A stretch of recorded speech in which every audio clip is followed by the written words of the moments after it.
not only English, but I could read in French and in Swedish. So I was getting a very different picture.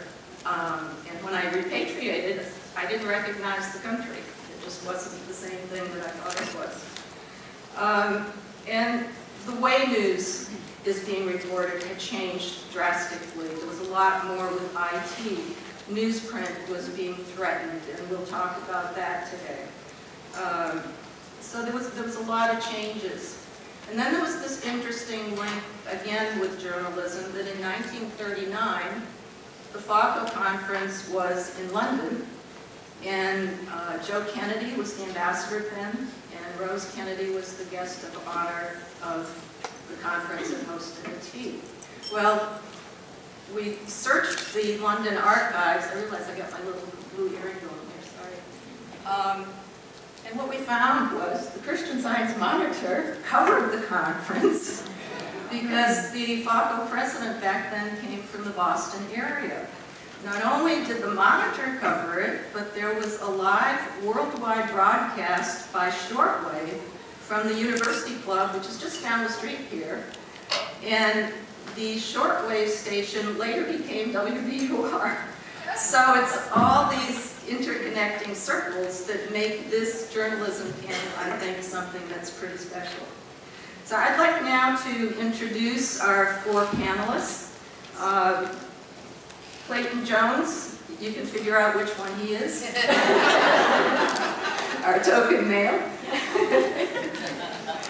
He's been a journalist for more than 35 years, working in print, television, radio, and lately the web. He's currently in charge of the commentary section of the Christian Science Monitor, a news publication based in Boston that has both a website and a weekly news magazine. He has reported worldwide, including 5 years in Washington and 8 years in Asia. So I like it because he's been an expat also. And he was based in Tokyo and Manila.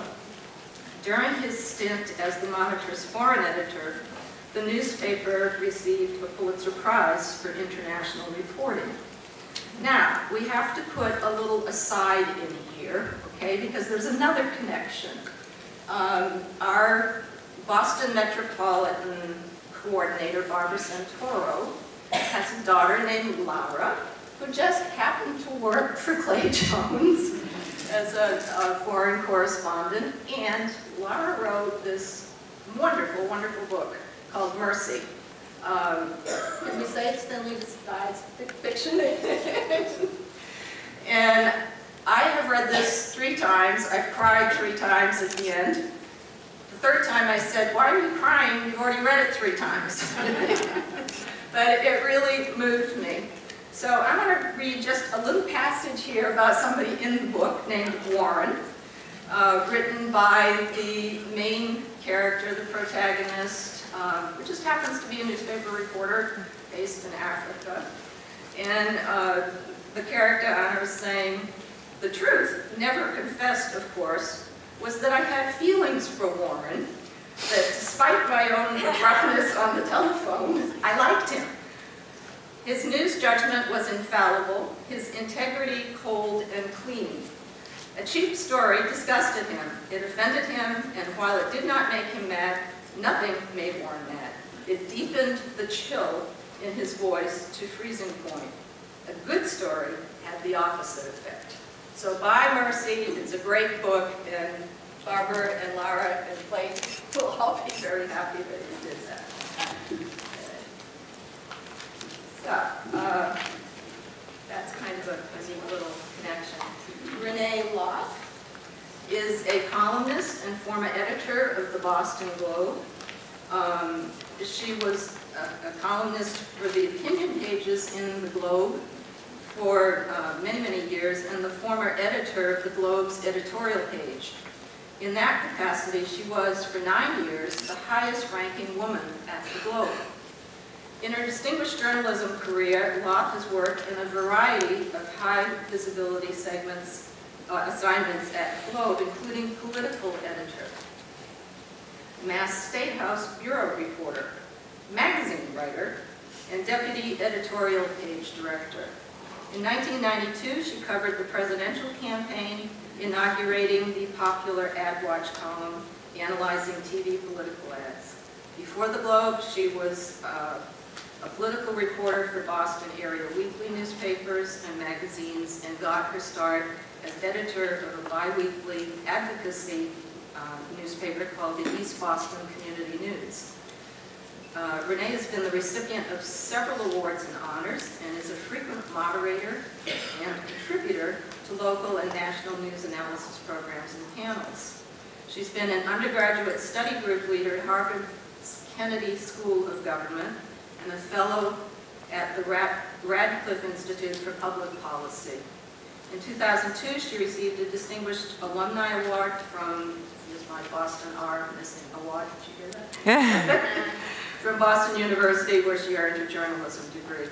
Renee is a member of the Massachusetts Women's Forum and also serves on the board of PEN/New England, which promotes literacy and free expression worldwide. She's married to the jazz pianist Bert Seeger and lives in Boston. And as an aside, her son has been working in Haiti since before the earthquake, trying to teach Haitians about building environmentally sound structures. And if you're addicted to the International Herald Tribune, Renee has a column there on a fairly regular basis, carried through the New York Times wire service.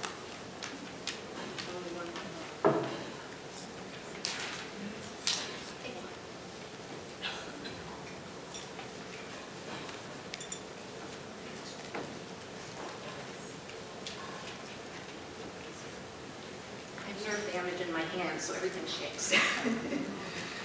Kelly Niknajad is editor-in-chief of the Tehran Bureau. She's the founder also, and this is an online news magazine. She has 2 master's degrees in journalism from Columbia University, the first with an emphasis in print, and the second specializing in politics and government. As a journalist, she has worked for the Los Angeles Times, Time Magazine, ABC News, and PBS Frontline. Kelly was born in Iran and moved to the United States in 1984 to continue her studies during the Iran-Iraq War. She studied law at the University of San Diego Law School and has been admitted to the practice of law in California and before the United States District Court for the Central District of California.